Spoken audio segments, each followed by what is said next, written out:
dowladihii gaashaanbuurta nato oo inay burburaan qarka u saaran wixii loo yaqaanay gaashaanbuurta nato in lagu kala tago gebi ahaanba qarka u saaran sida lagu kala tegayana waa sidan waa tan soo socota dowladda jarmalka ayaa ku dhawaaqday arrin qorshe ah oo faransiisku in badan uu ku kaliyeysnaa inay qaadato qorshahaas jarmalka ayuu ku xidhnaa sababtuna waxa weeye jarmalku waa dalka ugu awooda badan wadamada yurub xagga dhaqaalaha adduunkana dhaqaale ayaa hogaamiya waa kaa xoog badanahayo waa kaa baal badanahayo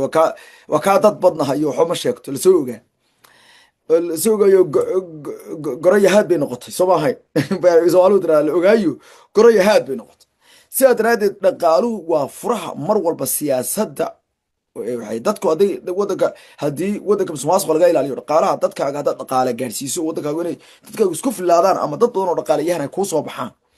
waad ka maarmaysaa maaragtay cadowgaaga o dhan baad ka adkaanaysaa haddaba dalka jarmalka ayaa in badan hortaagnaa arrin ku saabsaneed in wadamada reer yurub loo sameeyo ciidan gaara oo difaaca marka european ka ururkooda hadda maanta waxaa loo yaqaanaa european union ayaa la dhahaa european union oo macnaheedu ay tahay midooda yurub kadib waxay hadeerto laysla qaatay oo ay soo jeedisay laysla qaadan doonaa oo dowladda jarmalku ay soo jeedisay in european union lagu bedelo european defense union ereg dhexda in la geliyo defense oo macnaheedu ay tahay ururka difaaca ee midooda yurub hadda way fahantay maxaan ku dhahay marka nato meesha ka baxaysa automatically nato meesha ka baxaysa oo ku burburtay halkaasi sababta waxa weeye haddii european unionku ay samaystaan defense union oo ay ka dhigtaan ururka difaaca ee yurub ay u bixiyaan they don't need inay maxay tahay ii sheegeen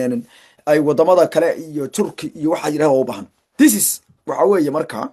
meesha ka imaanaysa kuu sheegaya si aad u fahanto labada warba inay soo ka xidhmaan waxay ka imaanaysaa kalsooni buuxda kuma qabaan in European Union haddii la soo weeraro ay NATO difaaci doonto katib markaa kalsooni darradu maraykanka ayay ka timi madaxweynaha dalka maraykanka Donald Trump ayaana laga garta madaxa guud ee wadanka hogaamiyaha wadanka Jarmalka ninka loo yaqaan Mercedes ayaa waxa uu sheegay in hadeerta wixii laga dambeeyo arrintan loo bedelo wargeyska saytuun loo yaqaano ayuu u sheegay in Europe ay tahay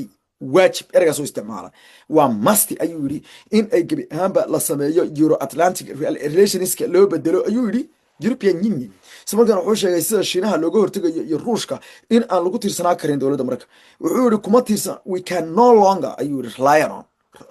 asaga saa u dhahaya lesma dhahayn in dhaweyto eragaas oo maqli doontaa in aad tiraahdo anagu kuma tiirsanaa doono Mareykanka dib dambe inuu hogaamiye Yurub dhaho waa dhif iyo naadir ayay ahayd sheekadaasi wuxuu yiri Mareykanku inuu ina difaaco dib dambe kuma tiirsanaa doono sida daradeedna waa inaan sameynaa wax ugu yeeray markaasi policy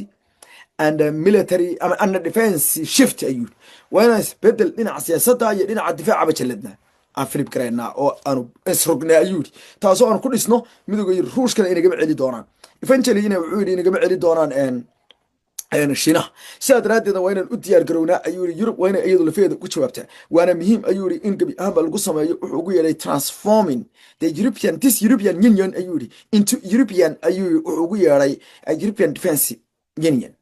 waa in laga wuxuu yiri waxaan waa in inta la jalado oo laga guuro ayuu yiri European Union kaliya loo bedelaa European Defense Force ama European Defense Union halkaana warcad ayaa kaaga yimid adduunka kala tag tadsama waxa la isku doonanayaa sidii la isu xigay la isku ahaa Soomaalidana waxay isku cayrsanaysaa visa iyo maxay tahay waa ka jabiye iyo kaas waxay isku cayrsanaysaa iyo bulshadeena yani maamuladeena saas isku cayrsanaya fahansa bulshadeena isku cayrsanaysaa hebel baa sawirna gabadh soo qarxiyay iyo hebel soo duubay bulshadeena halkaas taaganta بالمعنى كلمة يجبر بقى جبر هبلا ياك قاضي إن تيك توك يدني ومدة شهيلة هيدا دايرتين هايت ويكون مشغول زي domestic issues وعيرا قريها كان عيا خلالات يفلحون قريها كان عيا بناك لا صادق بيبلشدني دايرتين aqoonyahan kii dadkii noqolaha iyo dadkii isku soo dhaweelahay social media u isticmaalaha platform wax lagu bedelana saasay ku mashquulsan yihiin dawladaheennii la doonayay inay ummadeena ilaa iyaga leaders ayaga aakhire la weydiinaya ayaga u dhaartay kitaabkan quraanka ay midigta wada saaray ama Hargeysa joog ama Djibouti joog ama Garowe joog ama Kismaayo jooga idinka u dhaartay Maxamed joog idinka u dhaartay iyaguna wax isku cayrsanayaan waraaq baa la diiday waa kan diyaarad baa la xiray kabaa la diray intaas isku haysanaa this inagoo dhan baa kubad baynu nahnayba, kubad baynu nahnay, kubad akhlaaqdiina ka xumaatay, marba meel ku dhacaysa, mar dacda laga soo saarayo, mar dhiiqada laga soo saarayo. aniga runtii mustaqbalka soomaalida rajo yar baan ka qabaa, rajo aad u yar baan ka qabaa, markaan runta idiin sheego rajo aad u yar baan ka qabaa. ilaahay ina siiyo hogaamiyaal bulshadeena maaragtay bedela, waayo ilaahay ummadna ma bedelo, ilahay inagu isbedelo. why? sababta waxaa weeye ilaahay caqli buu ku siiyey, indhuu ku siiyey, garashuu ku siiyey, aqoon buu ku siiyey, technology buu ku siiyey. haddaad dee u isticmaasho sida xun dee caqli ma lihid. sidaa daree waa in adigu garataa, ile maalin walba waad aragtaa bini'aadamku say u isticmaalayaan, waad aragtaa. intaasuna waa iga canaaniya dhiirigelin iyo xasuusin xaqiiqda dhabta ah. kolley runta ma jecelin mana ogolin. hay-adaha dunida gaar ahaan hay-adda qaramada midoobey u qaabilsan arrimaha marka ay noqoto dhinaca caafimaadka ayaa ku dhawaaqday in ay jirto dhibaatooyin aad u xoogan.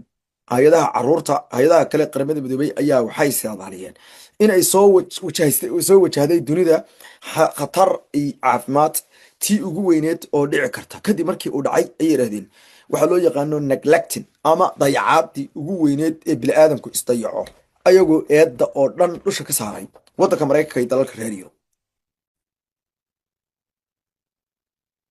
dowladda maraykanka waxay goysay in ama ay kala dirtay hay-adeedii loo yaqaana US Agency for International Development ee loo soo gaabi jiray USAID, waxayna sheegeen in 14 milyan oo qof ay durbaba hadeerto ay qarka u saaran yihiin inay leedaan, halka ay sheegeen in sanadka 2030 aan dhaho 2030 marka la gaaro inay noqon doonto ama 2030 in ay 22 milyan iyo 700 oo kun oo qof ay ilaa 600 oo kun oo qof ay u dhima doonaan xanuunada ay yiraahdeen ay la nool yihiin, iyo caruurta yaryar ee tartarabka u dhima doonto kadib markay waayaan nafaqada. ay sheegeen in uu lagaga professionka lagu sameey lahaa ama lagaga fogaa lahaa ama dhibaatooyinka loo yaqaano preventable deaths ama dhimashooyinka laga hortegi karo. tusaalaan qofka xanuunada caruurta yaryar iyo talaalada muhiimka ee u baahnaayeen ee ka mid tahay dabaysha, xanuunada kale jadeecada, xanuunada kale dhibaatooyin kale, kuwaas ayayna waxayna eedda oo dhan ay dusha ka saareen wadamada Maraykanka, wadanka Jarmalka, Faransiiska, wadamada UK ama Ingiriiska, oo ay ku tilmaameen inay dhibaatooyinkaas oo dhan ay tahay mid darsanaysa. hay-adda markaasi baaritaanka cuntooyinka iyo caafimaadka ee loo yaqaano macadka ugu weyn ee dunida ee Barcelona Institute for Global Health ee loo soo gaabiyo IS Global ayaa waxa ay sheegeen in ay tani tahay weli caadi xoogan, iyo in dadka qaarkood sadaqadii ay bixinayeen ee ku sadaqaysanayeen dalalka ay u maleeyeen in ay tahay ay yidhahdeen daciifnimo, sidaa daraaddeedna ay joojiyeen. Gonzalo Fanjul, madaxa markaasi horumarinta iyo agaasinka macadkaasi, ayaa yidhi wadamada reer Yurub gebi ahaanba lama dhinac dhigi karo goynta Maraykanka uu xoolo dhan gooyey, laakiinse marka iyagoo dhan laysku wada daro dunida oo dhan ayay qarxiyeen oo ay baabi'iyeen, islamarkaana systemkii guud ee ahaa in lays caawiyo oo qolada ay ka yar hantida roon tahay inay u danqato oo xoogaa ay u celiso, ayaad moodaa meesha in laga saaray. laga soo bilaabo Spain, Brazil ilaa iyo Mozambique waxay u muuqataa in ay dhibaatooyin caafimaad oo daran ay dhacayaan, ayaa lagu qoray wargeyska isagana loo yaqaano Lancet Global Health, kaasoo ah wargeys dhinaca arrimaha sayniska iyo caafimaadka ah. macluumaadka lasoo bandhigay iyo daytada baaritaanka ee dhinaca researchka la sameeyey ama baaritaanka la sameeyey ayaa lagu yidhi waxay tanu gebi ahaanba ay kor u qaadaysaa xitaa in dadka hadeerta la nool xanuunka loo yaqaano HIV-ga ama AIDSka, xanuunka malaariyada, xanuunka tuberculosiska ama TB-da ama xanuunka qaaxada ay Soomaalidu tiraahdo, dhammaantood ay yihiin kuwo ay dadku ay u leecan doonaan haddii dawooyinkooda la goosto. dhammaan sinaariyooyinka iyo macluumaadada muuqda oo dhan iyo hilaadada oo dhan waa kuwo darsanaya. dadka dhimo karaana waa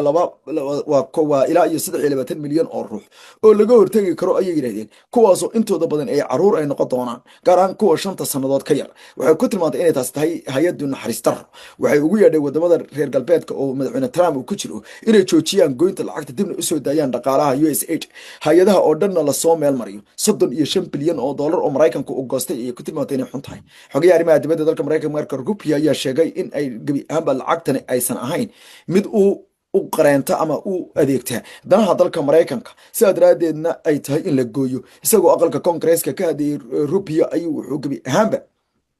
uu ku tilmaamay inaysan u oolin ama maraykanka aan lagu eedi doonin haddii dadku ay u dhintaan silic iyo daryeel xumo wuxuuna sheegay inaysan jirin mas-uuliyad gaara oo maraykanka saaran wadamada britain faransiiska iyo jarmalka ayaa sidoo kale iyaguna lacago aad u badan goystay kadib markii ay sheegeen in ay dhibaatooyin badan ay ku yimaadeen oo dhinaca amniga ah gaar ahaana dhinaca waaxda difaaca oo ay doonayaan inay adkeeyaan lacagaha ku bixiyaan laajiga weerarka iyo weerar celiska ka imaanaya ayay yidhaahdeen dowladda dalkaasi Russia tan ayaa imaanaysa iyadoo dhinaca kalena la sheegay in dalka Japan uu kaliya yahay dalka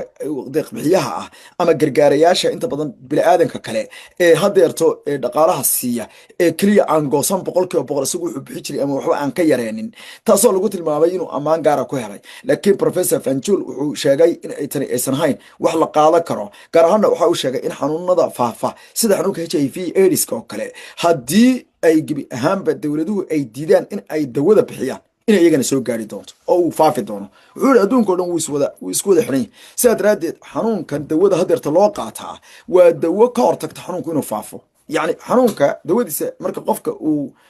heer waxa la soo gaarsiiyaa sida Lancet ku qoran oo heer uu qofku gaarayo in uusan gudbin xanuun dawadan waxay gaarsaa anti viralka dawadan la dhaho waxa ku jirta oo lagu soo bacrimiyo lagu soo daray maado gaarsiinaysa qofka markuu muddo la yaqaan uu qaato in uusan xanuunka xataa haduusan protection isticmaalin laakiin marka loo sheego dhiiggiisa laga arkaya ama loadingka dhiigga maartay blood loadka marka lagu sameeyo baa laga arkaya leveliska sidaad wuxuu leeyahay ninkani haddii aad diideen inaad dunida dawada siisaan xanuunada dadkii markay dawada qaadan waayaan xanuunka qofku gudbinaya kadibna xanuunku sii badanaya ayuu leeyahay